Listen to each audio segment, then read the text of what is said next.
श्री संतोष पांडे।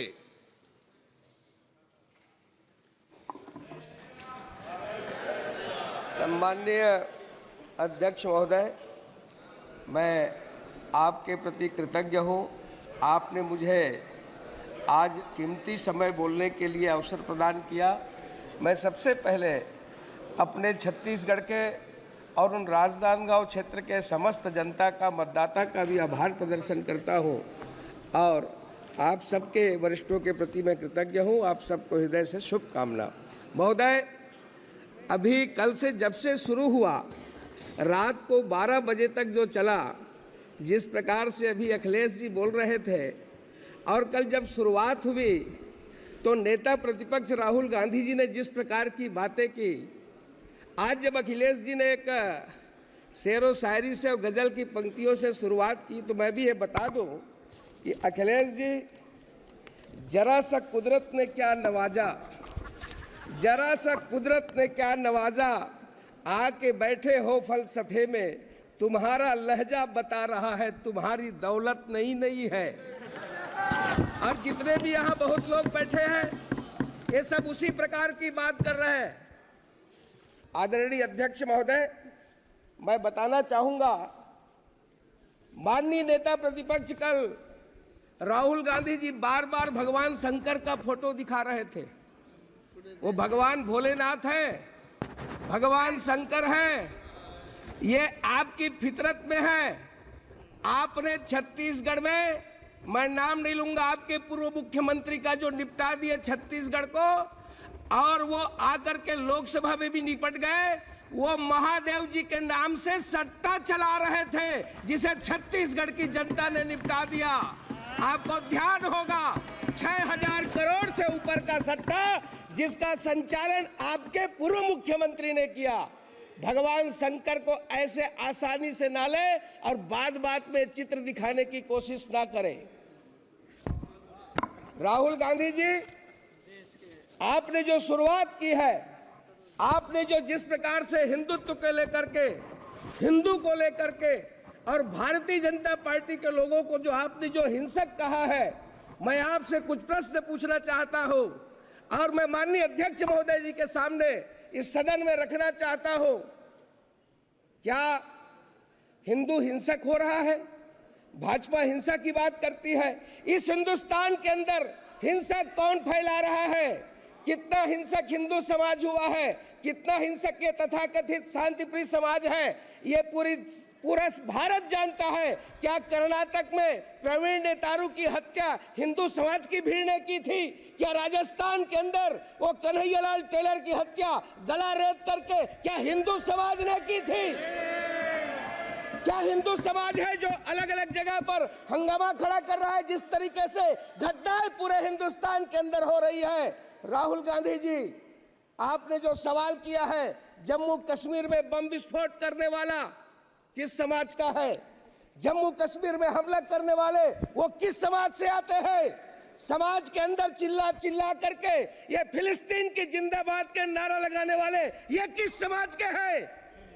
संसद के अंदर आपने शुरुआत की है, संसद के अंदर चिल्ला चिल्ला करके आपने जिस प्रकार की बातें की है, यहाँ की परंपराओं को तोड़ने की कोशिश की गई है, मर्यादा को तार तार करने की कोशिश की गई है, किंतु हमारी ये उच्च परंपरा रही है, इसमें आप सफल नहीं हो पाएंगे। राहुल गांधी जी, ये संसदीय पाठ क्या पढ़ाए? आज आपने जिस प्रकार से हिंदुत्व का अपमान किया है, आपने जिस प्रकार से ये कल जो शुरुआत की है, और आपके ही पार्टी के एक उत्तर प्रदेश के सांसद ने जो कहा है, उन्होंने छत्तीसगढ़ की बात की है। इमरान मसूद छत्तीसगढ़ में मॉब लिंचिंग की बात कही है। मैं सदन के सामने बताना चाहता हूं, वो क्या काम करने के लिए गए थे आपको मालूम है छत्तीसगढ़ में? और कैसे रात के अंधेरे में वो नदी में कूद गए? आप ये फालतू बात ना करें। छत्तीसगढ़ के साजा के अंदर जिस प्रकार की मॉब लिंचिंग पूर्व मुख्यमंत्री के समय हुई है, आप उसकी बात को बताएं।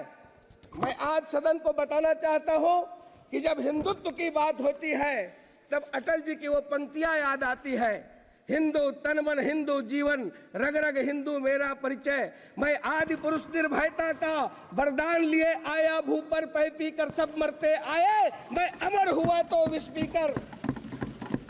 मुझको मानव में भेद नहीं, मेरा अंतर स्थल है विशाल, जग के ठुकराए लोगों को लो मेरे घर का खुला द्वार। अपना सब कुछ हूँ लुटा चुका, फिर भी अक्षय है धनागार, मेरा हीरा पाकर ज्योतित परकियों का वह राज मुकुट।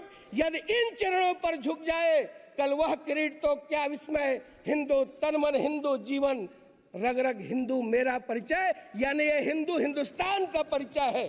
होकर स्वतंत्र कब चाहा है, होकर स्वतंत्र कब चाहा है, मैंने कर लूं जग को गुलाम। मैंने तो सदा सिखाया है करना निज के मन को गुलाम। गोपाल राम के नामों पर मैंने कब अत्याचार किया, कब दुनिया को हिंदू करने घर घर नरसंहार किया। भूभाग नहीं सत सत मानव की हृदय जीतने का निश्चय। हिंदू तन मन हिंदू जीवन, रग रग हिंदू मेरा परिचय। ये हिंदुत्व है। और आपने हिंदू को, हिंदू समाज को, हिंदुस्तान को आपने बदनाम करने की कोशिश किया है। आदरणीय अध्यक्ष महोदय, पिछले 10 साल में माननीय नरेंद्र मोदी जी, माननीय प्रधानमंत्री जी ने वो काम किए हैं। ये यदि मैं ये कहूं कि मोदी जी हैं तभी वो मुमकिन है, और वो काम की शुरुआत नहीं बल्कि डिलीवरी हुई है, जिन्हें पूरा करना ही असंभव लगता था। मोदी जी हैं तभी वो गुंजाइश भी अभी भी बनी है। कश्मीर में मोदी जी ने असंभव को संभव कर दिया। ये वो काम है, चीन को भी पीछे छोड़ दिया। दुनिया का 8वां अजूबा कहा जा रहा है। ऐसा काम बड़े पड़ोसी देश भी कहीं मुकाबले में नहीं है। जम्मू कश्मीर में एक ऐसा प्रोजेक्ट बनकर तैयार हो चुका है जिसकी धमक पूरी दुनिया में सुनाई दे रही है। अध्यक्ष महोदय, कश्मीर का वो चिनाब रेलवे ब्रिज, दुनिया का सबसे ऊंचा रेल ब्रिज न बनकर तैयार है बल्कि ट्रेनें दौड़ा कर देखी जा चुकी है, ट्रायल हो चुका है। पहले से नारे लगाते रहे हैं। हम कहते थे कश्मीर से कन्याकुमारी है, किंतु सार्थक करने का काम माननीय नरेंद्र मोदी जी ने किया। दुनिया का सबसे ऊंचा चिनाब रेलवे ब्रिज, USBRL यानी उधमपुर श्रीनगर बारामूला रेल लाइन, ये प्रोजेक्ट जिसके निर्माण पर पूरी दुनिया की निगाह थी, माननीय मोदी जी ने पूरा किया। भारत ने कर दिखाया है। पूरी दुनिया भारत की लोहा मान रही है।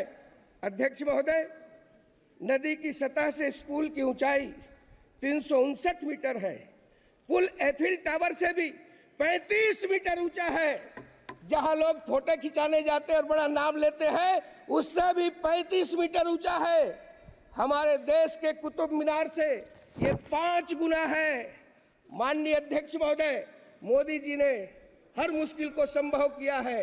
ठीक वैसे ही जैसे कोरोना काल में, महामारी में, अंतर्राष्ट्रीय बीमारी पर पूरी दुनिया, जी मैं बस 2 मिनट में खत्म करता हूँ, त्राही बची थी।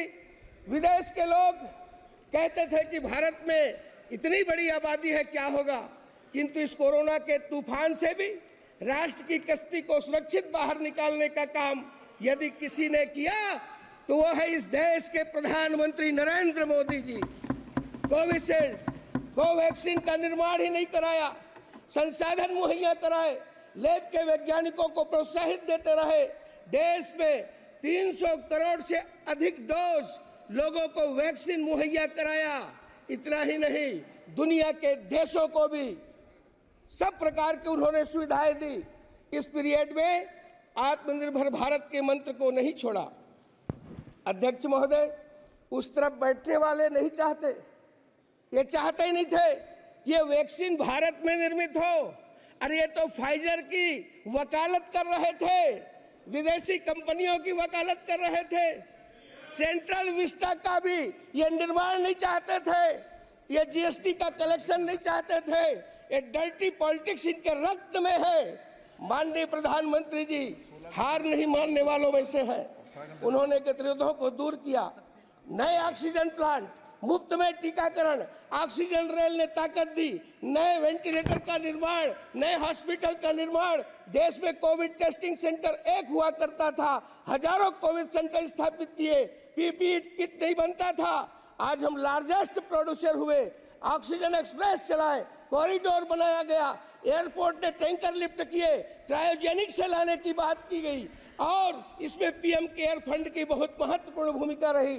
माननीय अध्यक्ष महोदय, 80 करोड़ लोगों को मुफ्त अनाज देने का काम किया, कहाँ तो तय था। मैं ये कहूँगा कि आज जिस प्रकार से गरीबों की केवल चर्चा करते रहे, किंतु यदि गरीबों की, मजदूरों की और अंत्योदय की यदि कोई सरकार हुई तो माननीय प्रधानमंत्री नरेंद्र मोदी जी की सरकार हुई, जिस पर आज देश पूरा गर्व कर रहा है।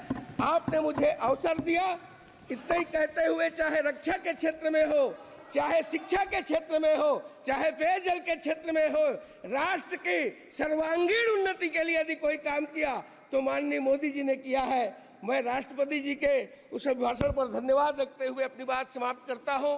आपने मुझे अवसर दिया, आपका मैं बहुत बहुत आभारी हूं।